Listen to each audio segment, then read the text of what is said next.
Okay, how many students are live now? Welcome to all Mastercad classes for mathematics.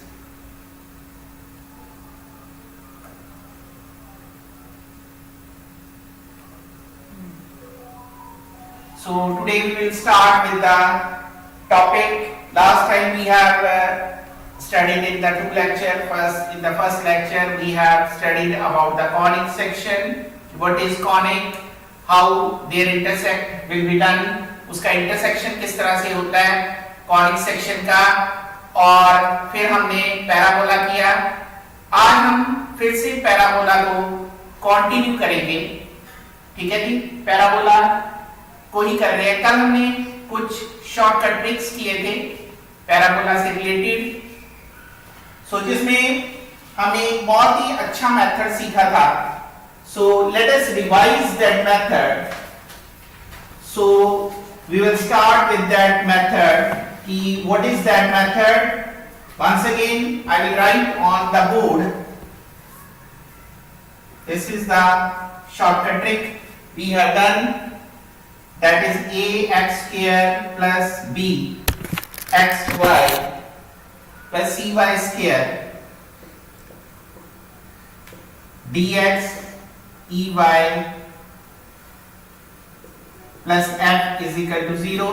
So with the help, और इसकी मदद से हमने क्या सीखा था कि हमने डिस्क्रिमिनेंट लिया b square minus 4ac. और अगर इसकी value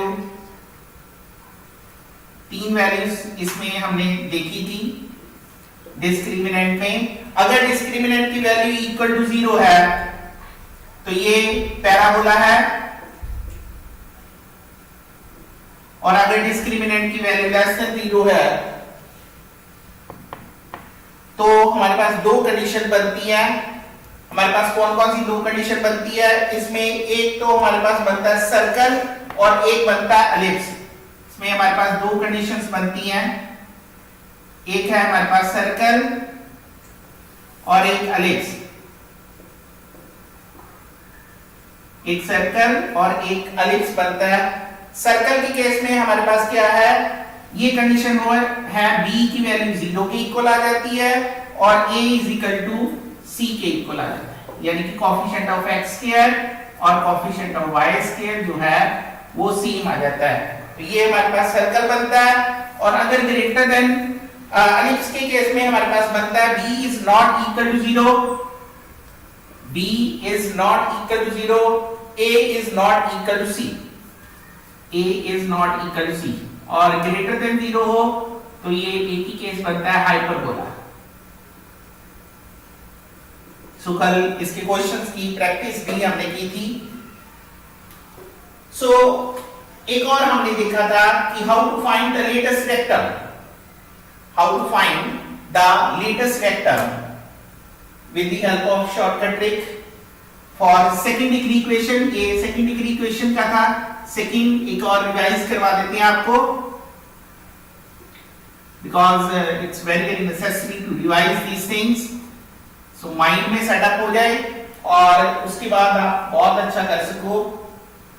so length of latest vector में हमारे पास length of latest vector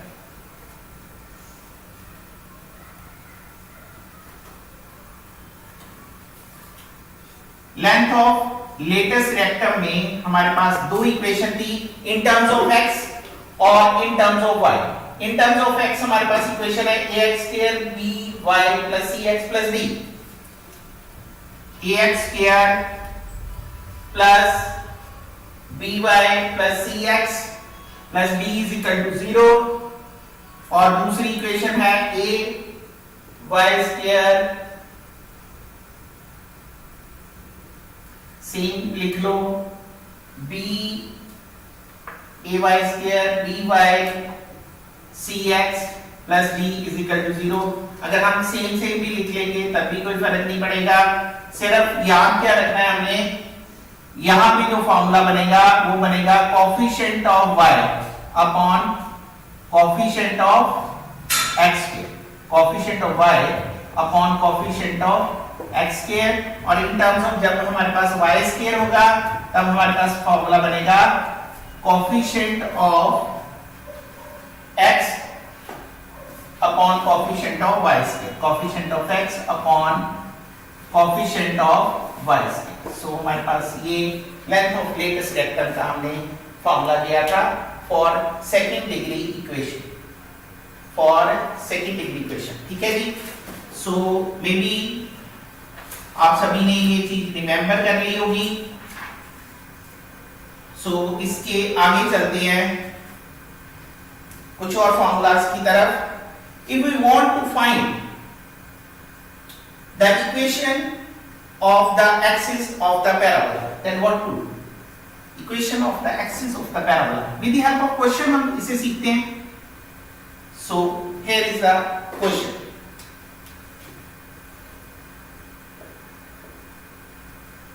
The equation of the axis of the parabola. The equation of the axis of the parabola x square minus 4x minus 3y plus 10 is equal to 0. X square minus 4x minus 3y plus 10 is equal to 0. So इसमें हमारे पास क्या आएगी equation of axis. Option भी आपको दे रहा हूं. Option है y plus 2 is equal to 0. B option है x plus 2 is equal to 0. C option है हमारे पास x minus 2 is equal to 0. और डी ऑप्शन है हमारे पास y minus 2 is equal to 0. सो जब भी हमारे पास इक्वेशन ऑफ सेकंड डिग्री आ जाता है तब equation of axis of the parabola हमारे पास क्या होगा, इसके लिए कौन सा मेथड अप्लाई करेंगे. सो देखिए ये हमारे पास इक्वेशन है x square minus 4x minus 3y plus 10 is equal to 0. इस बात को रिमेंबर कर लें. इसको भी हम एक शॉर्टकट ट्रिक से कर रहे हैं. इन टर्म्स ऑफ x हो या इन टर्म्स ऑफ y हो तब थोड़ा सा ही डिफरेंस होता है. सबसे पहला स्टेप इसे डिफरेंशिएटिंग करना है with respect to x, keeping y as a constant, keeping y as a constant. So ये क्या आएगा 2x minus 3 2x minus 4 differentiating with respect to x. x के विद रिस्पेक्ट टू क्या रहा तो x के 2x minus 4x ये 0 और ये 3y भी 0 और 10 भी 0. 2 के साथ डिवाइड कर दिया x minus 2 is equal to 0. So x minus 2 is equal to 0. C is the right answer for this question. C is the right answer for this question. फिर से देख ले equation of the axis of the parabola. Second order की equation हो तो हमने किस तरह से इसको करना है x square minus 4x minus 3y plus 10 is equal to 0. So simply क्या कर दिया इसका डिफरेंशिएटिंग करना है with respect to x keeping y as a constant. एक और सम मैं आपको डाल रहा हूं, देखिए जरा इसको करके.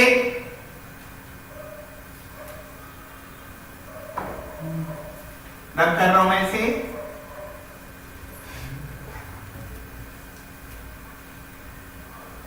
अगर मान लीजिए क्वेश्चन हमारे पास है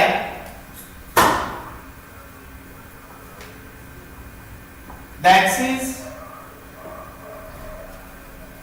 of the parabola, axis of the parabola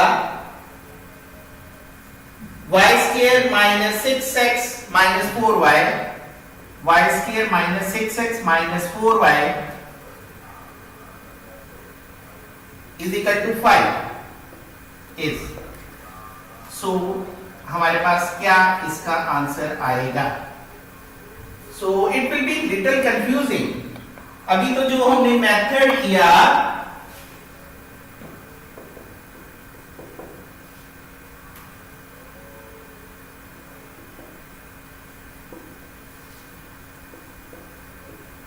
B option है none of these. Option B हमने साथ में लिखनी है.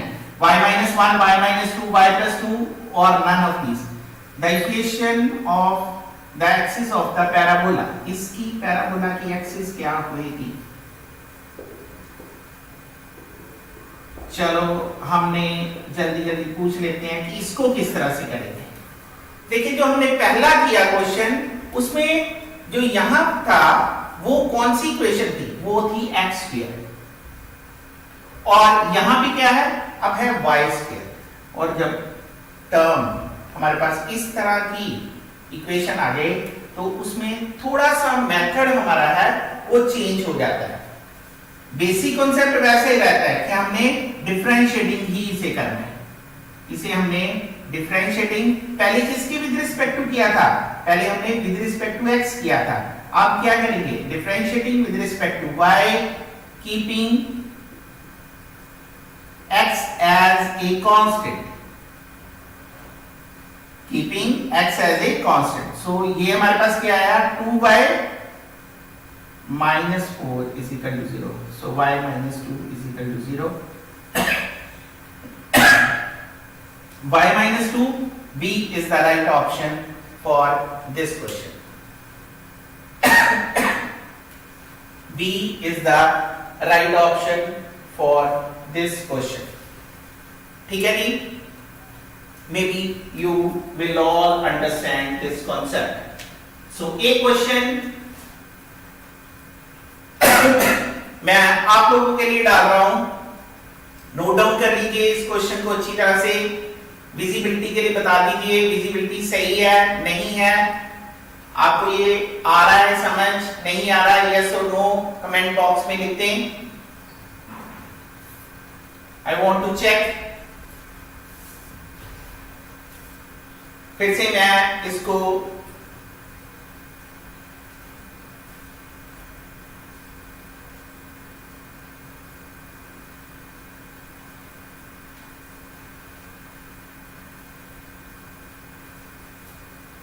maybe you will all understand this concept. So I will give you one question.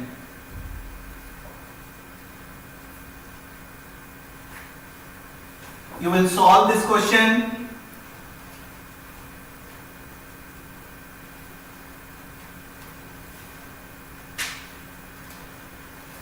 Next question.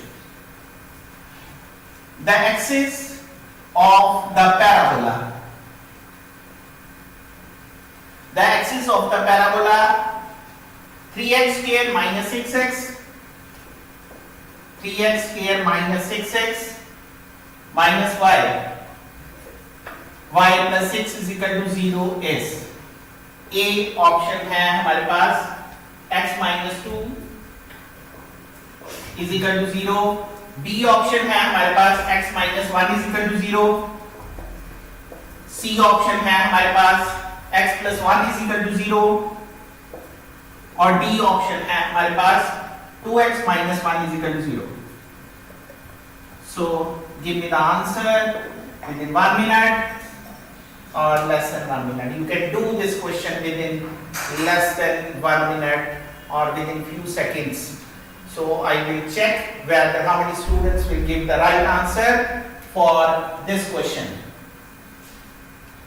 So please give me the answer. I want to check your comments.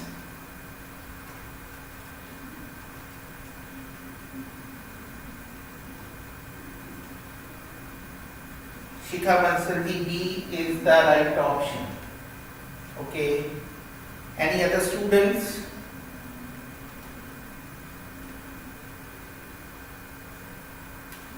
Shikha Bansali, it's your this will be your right answer. The method is same for Sherry Kaushal, B is the right option. Any other students? So here we will go with this question. So because it is quadratic in x, so method हमारे पास क्या था? Differentiating with respect to x करेंगे इसे, keeping y as a constant. So 6x minus 6 is equal to 0. So x minus 1 is equal to 0. So B is the right option for this question? B is the right option for this question.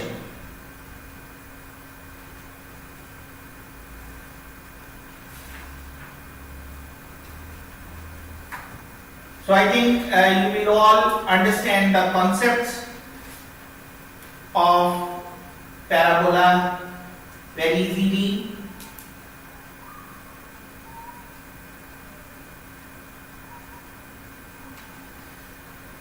So next question अभी हम करने जा रहे हैं. कल हमने कुछ और concept किए थे, टेंजेंट्स के, नॉर्मल के, इक्वेशन ऑफ टेंजेंट्स लिखी थी, इक्वेशन ऑफ नॉर्मल्स हमने लिखी थी. सो अभी उसके बेसिस के ऊपर थोड़े से क्वेश्चन कर लेते हैं.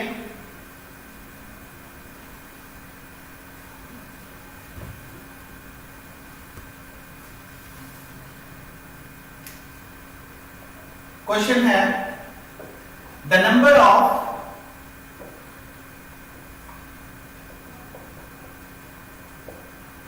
distinct normals that can be drawn, normals that can be drawn from point हमें गिवन है 11/4, 1/4 to the parabola y scale is equal to 4x is A option है 3, B ऑप्शन है 2, C ऑप्शन है 1 और D option है 4. The number of distinct normal that can be drawn from the point to the parabola. कल हमने ये लिखा था कॉन्सेप्ट कि how many normals can be drawn to the parabola.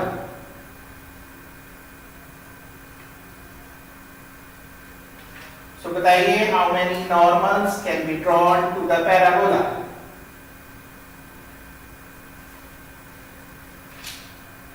So ये सारा का सारा क्वेश्चन कंफ्यूजिंग है, निकालने वाला है ही नहीं इसमें कुछ, सिर्फ जो मैंने रिजल्ट लिखवाया था उसको याद कर लेना है कि how many normals can be drawn.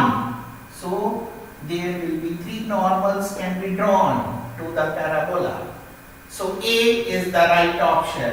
Question number of कितने normals? 3 normals. Just write. Just remember the formulas. You will do easily all the sums. बड़ी easily आप सारे के सारे questions कर लोगे. Just do the practice. Remember the formulas. तो success आपके पास है.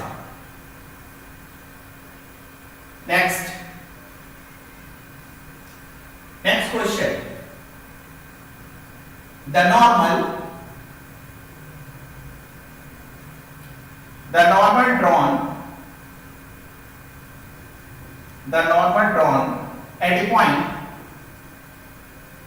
a point कौन सा? AT1 square 2AT1 of the parabola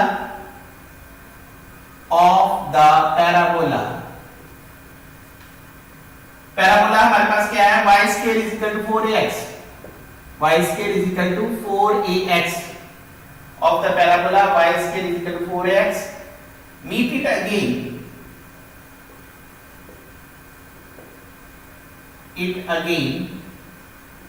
At a point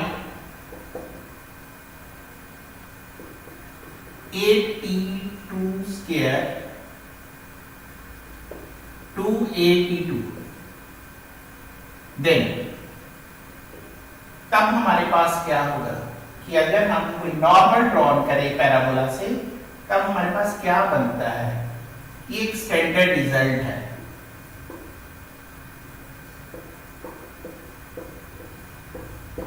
T1 is equal to twice of T2.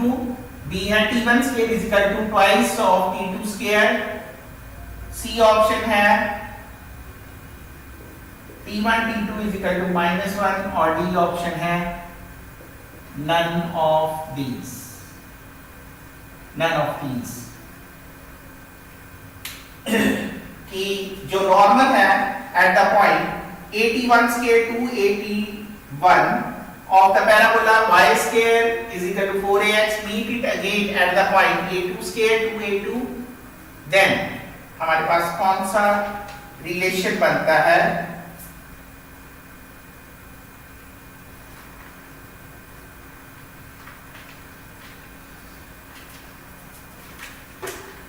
असल में उसमें जब भी इस तरह का आता है तो T2 is equal to minus T1 minus 2 upon T1, ये वाला रिलेशन बनता है। इस रिलेशन को CTM कमिट टू मेमोरी करेंगे। T2 is equal to minus T1 minus 2 T1 बनेगा, ठीक है जी, बिकॉज ऑप्शन ये बनती है। सो यहां देखिए कोई रिलेशन बन रहा है, T1 is equal to twice of T2 नहीं बन रहा, T1 स्क्वायर अगर इसको सॉल्व भी कर ले तो ये नहीं बन रहा, T1 T2 माइनस 1 के इक्वल आ रहा है, नहीं आ रहा। So none of this. अगर कोई भी नॉर्मल ड्रॉन होता है इन स्टैंडर्ड पॉइंट से to the parabola, standard parabola पे, और फिर से वो इस पॉइंट पे मीट कर रहा है, तब हमारे पास ये रिलेशन बनता है कि T2 is equal to minus T1 minus 2 upon T1। सो इसको आप रिमेंबर कर लें, ठीक है, बहुत ही अच्छा ये फॉर्मूला है।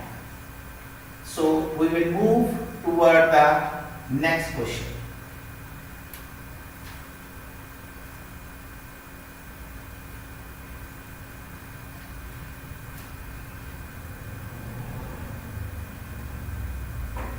अच्छी तरह से नोट डाउन कर लें इसे।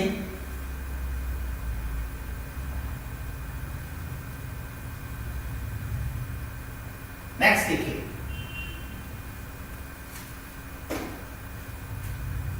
नेक्स्ट क्वेश्चन है if the tangent at P and Q, tangent at P and Q, कोई दो पॉइंट दे रखे हैं P and Q on the parabola, on the parabola meet in T, किसी पॉइंट T पे मीट करते हैं, देन फोकस से लेके SP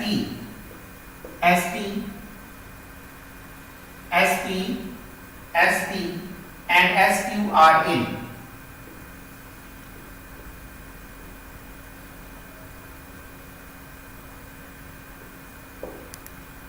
ए ऑप्शन है हमारे पास AP, बी ऑप्शन है GP, सी ऑप्शन है HP और डी ऑप्शन है none of these. If the tangent at P and Q on the parabola meet in T, then SP and SQ are in. तो ये हमारे पास क्या रिलेशन बनेगा, ठीक है जी।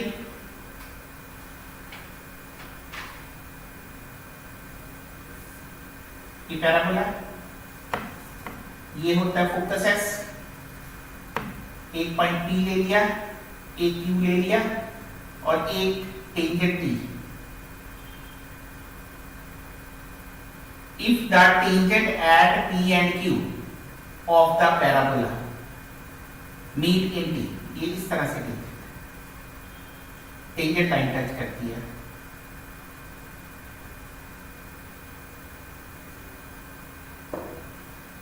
देन ये वाला रिलेशन SP और SQ, ये अगर इस तरह से रिलेशन बनता है, therefore SP SQ are always in G। जब भी कोई टेंजेंट, कोई दो पॉइंट या टेंजेंट की जो लाइंस है वो किसी पॉइंट T पे मीट करती है और S से, फोकस से लेके P पॉइंट, फोकस से लेके Q पॉइंट, फोकस से लेके T, का जो रिलेशन बनेगा वो क्या बनेगा, always in GP, always in GP. ठीक है, जीपी में क्या होता है कि 3 terms in GP, A B C are in GP, so क्या बनता है, B square is equal to A C, ये रिलेशन बनता है। सो एस टी का स्क्वायर करेंगे तो product of S P into S Q आएगा, क्या आएगा, S T square is equal to S P into S Q. ये formula as it is remember करना, ये एक रिजल्ट है। ठीक है जी, so always become a GP. So ये जो कॉन्सेप्ट था, ये हमारे पास सारा का सारा कॉन्सेप्ट किसका है, पैराबोला का। ठीक है जी, पैराबोला से थोड़ा सा आगे बढ़ते हैं। अब हम आज थोड़ा सा एलिप्स का भी कॉन्सेप्ट करेंगे। ठीक है जी, एलिप्स के कुछ रिजल्ट्स करेंगे और रिमेंबर करेंगे। ठीक है जी, जैसे चार्ट हमने बनाया था पैराबोला का, वैसा ही हम एक चार्ट से फॉर्मूला रिमेंबर करेंगे। सो आप सभी सबसे पहले इसको लिख लें अच्छी तरह से, ताकि रिमेंबर रहे आपको। ये चीज कोई भी भूलनी नहीं चाहिए, क्योंकि अगर कॉन्सेप्ट भूल जाता है तो ये यही का यही रह जाएगा। ठीक है जी, सो इसको मैं रब कर रहा हूं। अभी मूव करते हैं नेक्स्ट, हमारा कॉनिक सेक्शन का नेक्स्ट जो है वो है ellipse.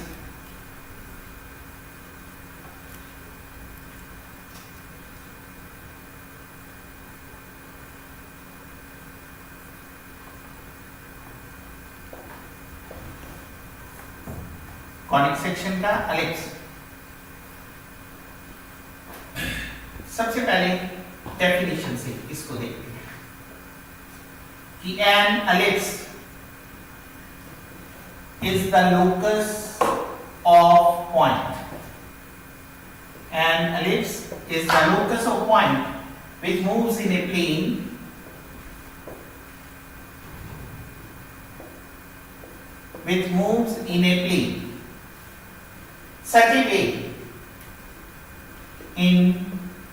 such a way that ratio of its distance from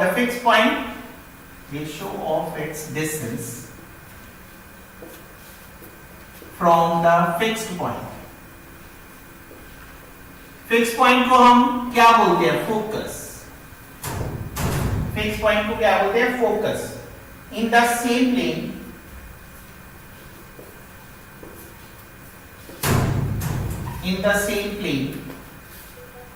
to the distance from a fixed straight line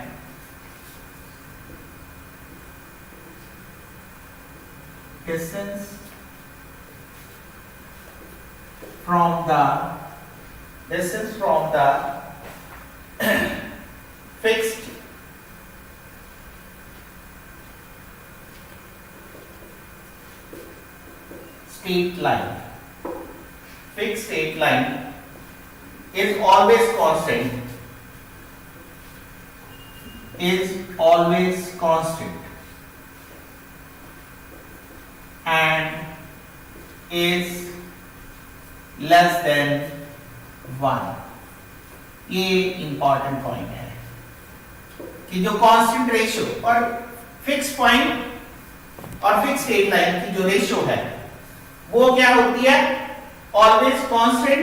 और इस कांस्टेंट रेशियो को हम क्या बोलते हैं, इसेंट्रिसिटी लेस देन 1। जब भी हम E की वैल्यू इसेंट्रिसिटी लेस देन 1 होगी तो वो फिगर क्या होगी, हमारे पास एलिप्स होगी। इस तरह से बनाते हैं कई बुक्स में। ठीक है जी, रेशियो दे रखा है, ये फोकस का पॉइंट है, ये P है और ये M है। ठीक है जी, थोड़ा सा मैं इसको रब कर देता हूं। You have to note down this concept. first of all you have to note these definitions. The definition makes impact on your memory, or you can understand the concept better with this.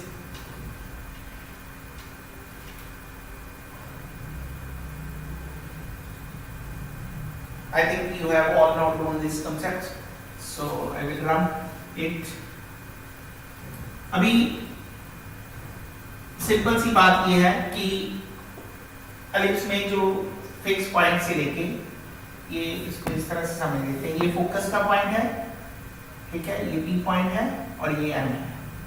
S P upon P M की जो ratio है, ठीक है, वो constant है।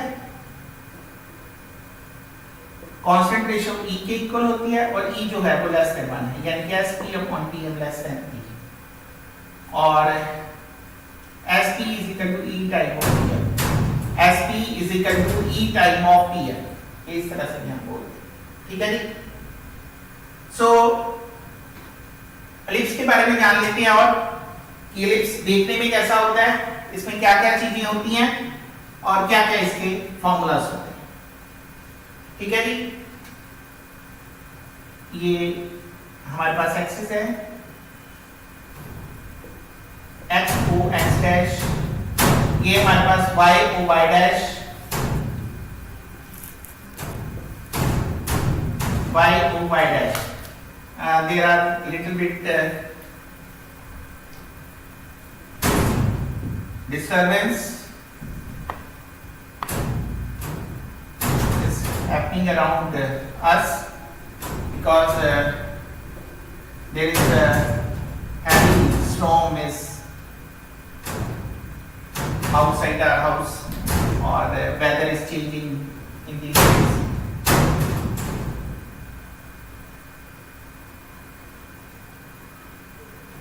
So ये हमारे पास X O X dash, Y O Y dash, ये हमारे पास एलिप्स है, ठीक है जी। सो एलिप्स में क्या होता है, इसमें दो फोकस होते हैं, एस एंड एस डैश, दो ही इसमें डायरेक्ट्रिक्स होती हैं, ये बड़ी इंपॉर्टेंट चीज है, ठीक है जी। दो फोकस, दो डायरेक्ट्रिक्स, ठीक है। ये जो है जहां पे ये बना हुआ है इसको बोलते हैं मेजर एक्सिस, ये समझने वाली है, ये माइनर एक्सिस,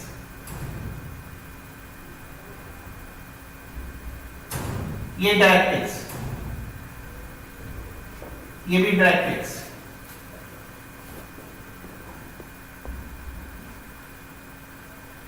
ठीक है जी। दो इसमें फोकस, दो ही इसमें डायरेक्ट्रिक्स, ठीक है। दो फोकस होने के कारण इसको फोकाई बोलते हैं। उसमें फोकस ए जीरो था, यहाँ माइनस ए ई कॉमा जीरो और ए ई कॉमा जीरो, ये इस तरह से लिखते हैं। ई इसेंट्रिसिटी होती है, और लिखते हैं इसके फॉर्मूलेस हम डायरेक्ट लिख लेते हैं। इसमें पहला जो है equation of major axis, equation of major axis जो होगा वो y इज इक्वल टू 0 होगा। Second equation of minor axis, x is equal to 0 होगा। लेंथ ऑफ मेजर एक्सिस जो हमारे पास काम की चीजें हैं, length of major axis, length of major axis वो 2a है। Number 4 length of minor axis, ये 2b के इक्वल है। और focus number 5 foci, plural form में फोकाई बोलते हैं इसको। सो ए ई कॉमा 0, ठीक है जी। Length of major axis, length of minor axis, foci, vertex, vertices. Number 6 vertices, ठीक है। वहां पे एक वर्टेक्स था, यहाँ पे वर्टिसेस है प्लस माइनस a कॉमा 0, यहाँ a कॉमा 0 और यहाँ -a,0। ठीक है जी। सेंटर 0 0 है। Equation of directrix, equation of directrix क्या है? x = ±a/e। ये छोटी छोटी चीजें आप लिख लें। Length of latest vector 2b²/a।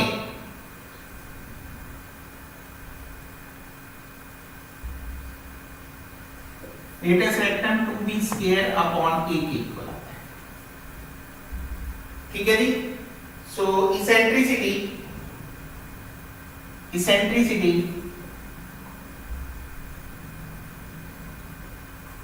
Eccentricity जो है वो हमारे पास E = minor axis upon major axis √1 minus minor upon major. Space कम हो गया, इसको थोड़ा सा रब कर लेते। यहाँ पे कॉन्सेप्ट आप नोट डाउन कर ले, फिर मैं लिखता हूँ इसको। लाइट का देख लीजिए, लाइट फोकस्ड है।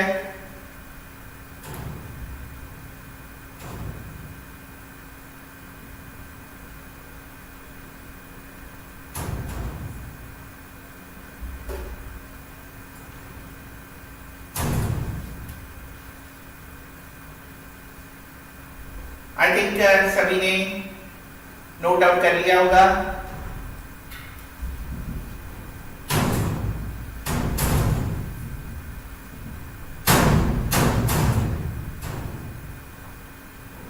ये सारी बेसिक चीजें हैं। जितना आप बेसिक अच्छी तरह से करोगे, eccentricity E = √1 minus minor axis upon major axis whole square. ठीक है जी। सो ये 9th है।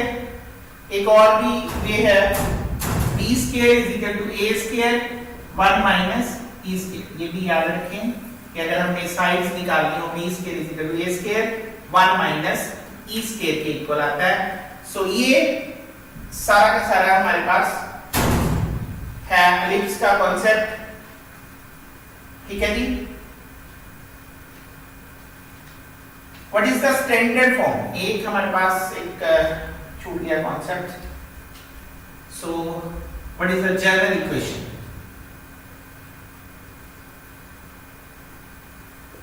जनरल इक्वेशन दो टाइप की हमारे पास एलिप्स बनते हैं। General equation x² upon a² y² upon b² = 1 if a greater than b। ठीक है जी। ये जब हॉरिजॉन्टली बनता है और जब वर्टिकल बनता है तब हमारे पास चेंज हो जाएगी इक्वेशन।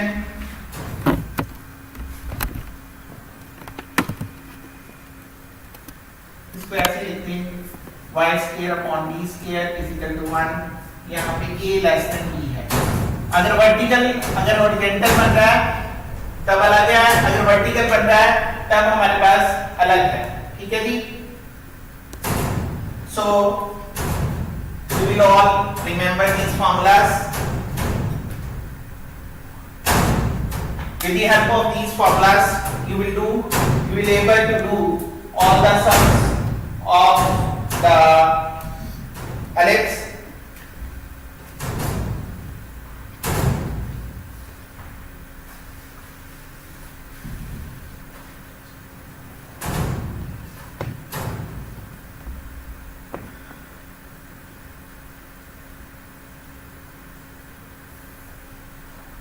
एक आपने बात याद रखनी है कि जब भी हमारे पास वर्टिकल, ये तो हॉरिजॉन्टल एलिप्स है 2b², इसमें लेटेस्ट वेक्टर में थोड़ा सा चेंज आ जाता है, माइनर एक्सिस में भी चेंज आ जाता है, मेजर एक्सिस में भी चेंज आ जाता है।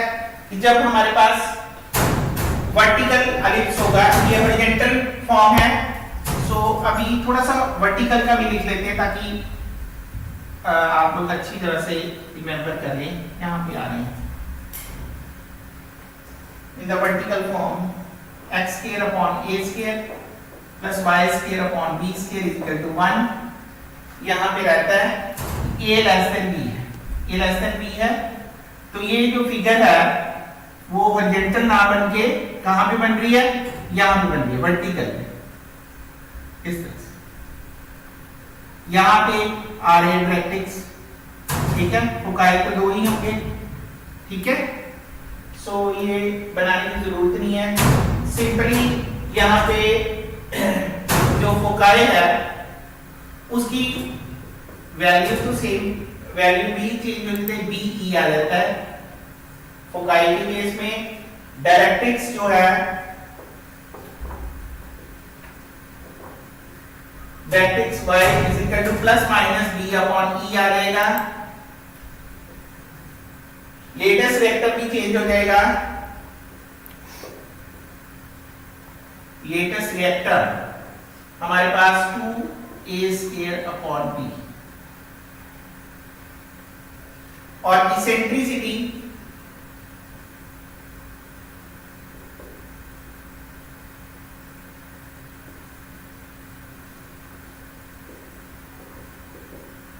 इसेंट्रिसिटी जो होगी वो a square is equal to b square 1 minus e square. ये थोड़ा सा बहुत बड़ा चेंज है, ठीक है, इसको याद रखना।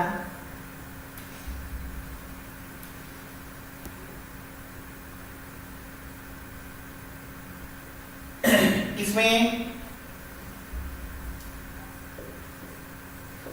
e is equal to 1 minus a square upon b square, 1 minus a square upon b square, ठीक है, ये है हमारे पास कॉन्सेप्ट। सो अभी मैं एक सम कर रहा हूं, ठीक है, सम से हम डिफरेंट चीजें निकाल लेते हैं। जैसे कोई एलिप्स की इक्वेशन है, सिंपल एक जनरल सा छोटा सा +1 टाइप का क्वेश्चन कर लेते हैं, जिसमें एक एलिप्स गिवन है। सो हम उसके ये पर्टिकुलर सारी की सारी मेजर एक्सिस क्या है, माइनर एक्सिस क्या निकलेगी उसमें, ठीक है, फोकाई क्या निकलेगा, इसेंट्रिसिटी की वैल्यू क्या आएगी, तो ये चीजें हम देख लेते हैं, ठीक है। सो उससे आपका बेसिक अच्छी तरह से तैयार हो जाएगा। सो देखते हैं क्वेश्चन।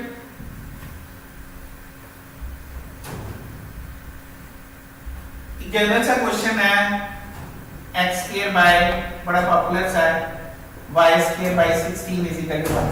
सो इसमें a लेस देन b है, और sorry a greater than b है, क्योंकि ये हमारे पास होता है ना x square upon a square plus y square upon b square is equal to 1, ठीक है। यहाँ a बड़ा है b से, तो हॉरिजॉन्टल है, ठीक है। अगर हम इसको कंपेयर कर लें तो x square upon a square plus y square upon b square is equal to 1 बनता है। सो a स्क्वायर 36 आ जाता है और b स्क्वायर हमारे पास 16 आ जाता है। सो a हमारे पास 6 आ गया और b हमारे पास 4 आ गया, ठीक है जी। सो फॉर्मूलों को हम ध्यान से देखते हैं। फॉर्मूलों को देखिए, हमें क्या क्या निकालना है, एक इसेंट्रिसिटी, मैं लिख देता हूं क्या क्या निकालने वाले हैं। इसेंट्रिसिटी, फोकाई और major axis, minor axis, equation of directrix, equation of directrix. So कितने स्टूडेंट जो हैं वो ये निकाल लेते हैं। फॉर्मूले हमने किए, eccentricity, foci, major axis, minor axis, equation of directrix, ये सारी की सारी चीजें हम निकालते हैं।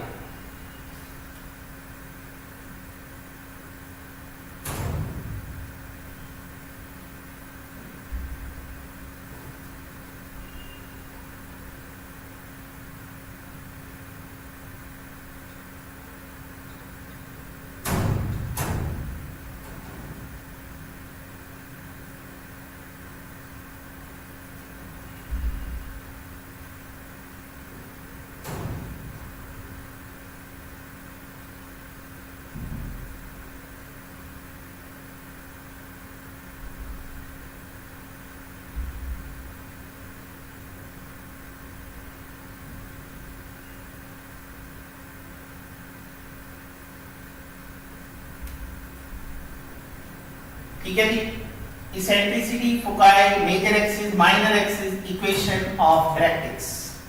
देखिए क्या क्या चीज आप निकाल सकते हो। Give me the answer quickly. How many students are able to give me the answer? Major axis ये तो सिंपल है, major axis 2a, minor axis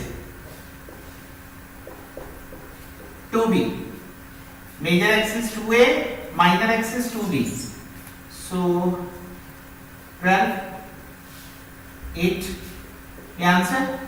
major axis 12 आ गया, माइनर एक्सिस 8 आ गया। फोकाई, फोकाई से पहले eccentricity, equation of directrix. Foci क्या होता है हमारे पास? फोकाई होता है हमारे पास प्लस माइनस ए ई, और ई निकालने के लिए हमें क्या चाहिए? क्योंकि ये B square is equal to A square 1 minus E square. B square की वैल्यू क्या है? 16, ए स्क्वायर क्या है? 36, 1 minus E square 16 upon 36, 1 minus e square. So e square is equal to 1 minus 16 by 36. 36 minus 16.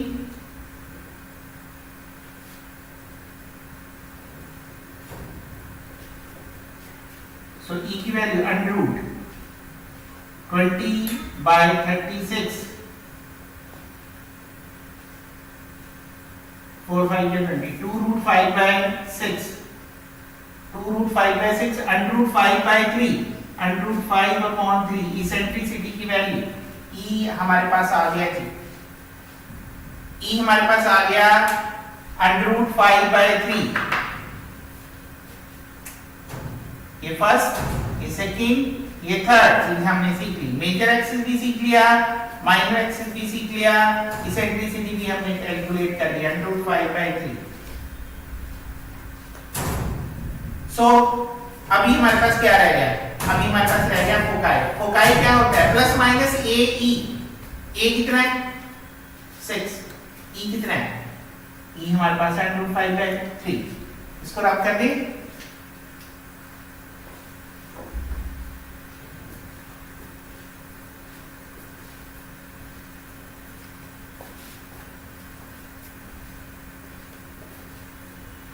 Plus minus A E 0, plus minus ए ई और 0, ठीक है जी।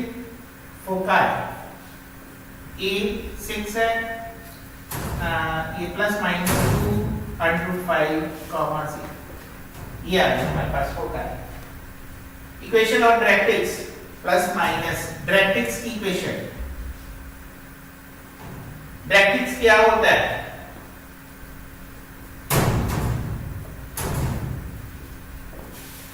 Directrix की equation ज्यादा हो गया।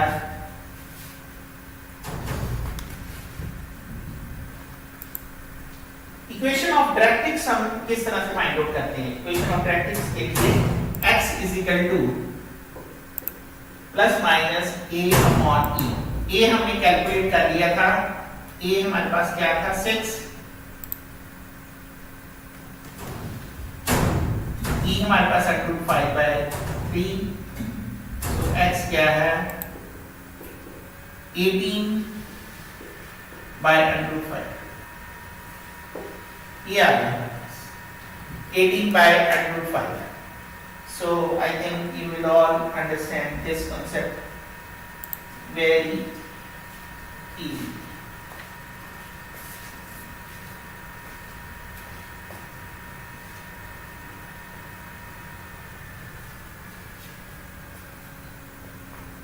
जैसे हमने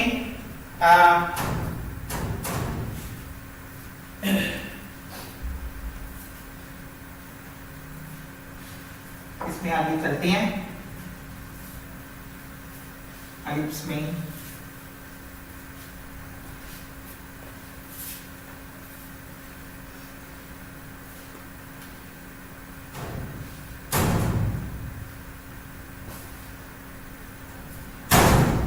एलिप्स में अभी हम करेंगे equation of tangent to the ellipse.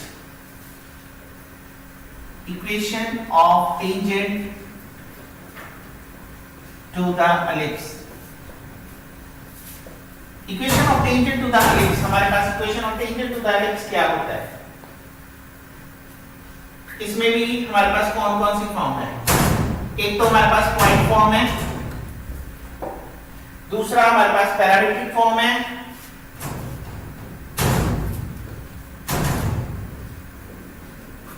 Parametric form है, और तीसरा हमारे पास पैरामीट्रिक फॉर्म के बाद हमारे पास है slope form.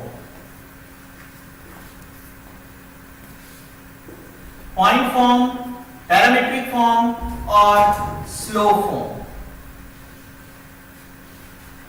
Equation of the ellipse in point form हमारे पास होता है x x1 upon a square plus y y1 upon b square is equal to 1। This is the point form. Parametric form में x upon a cos theta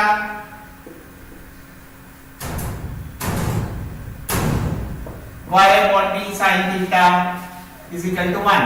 X upon a cos theta plus y upon b sin theta is equal to 1. And slope form में हमारे पास क्या आता है? Slope form में हमारे पास आता है y is equal to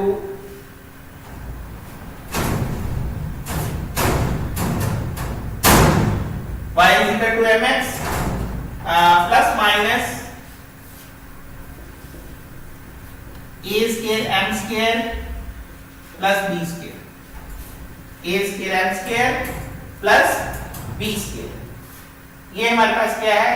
slope form. और ये intercept a square m square plus b square, ये है हमारे पास slope form of ellipse. You have to remember these things. इनको अच्छी तरह से याद कीजिए। और नेक्स्ट जो है वो मैं इसके बाद आप सभी को इनसे रिलेटेड ऑब्जेक्टिव कराऊंगा, मैक्सिमम ऑब्जेक्टिव।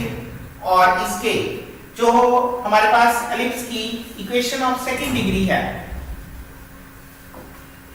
उसका भी एक बार थोड़ा सा बता दें आपको।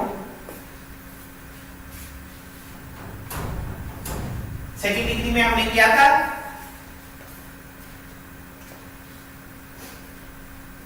कौन सी थी हमारे पास?